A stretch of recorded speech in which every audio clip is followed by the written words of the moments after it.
açmasan da kapıyın qaýym sakla. Kapı gowzatdyr. O bir dehret almak, namaz okuymasan da. Namaz ayrı bir zat, dehret ayrı bir zat.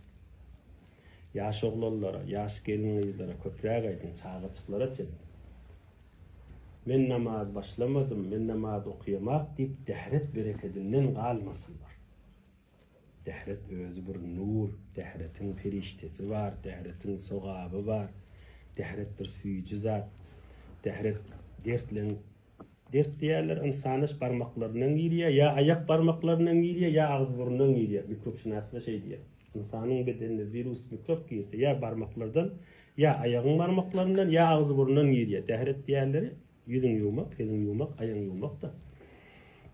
Namaz okuymasan da, namazı başlamandır. İnşallah bir gün başlar, yönü dehret günü bir cegedekte olsa alsın. Qowu wagtyda erti ir turanlar. 7'de tursun, 8'de tursun, 10'da tursun. Demal hakkında. Näme diýip şo wagt gowy? Her kim eli yüzünü ýuýagymuga. Eli yüzüme ýuwdymy, aýagymdy ýuwaýyn diýýär. Tamam. Çyndan dehret gowzatdyr. Allah can bize beren sowgady da, köýne taksirli adyna nur diýermişdi dehret.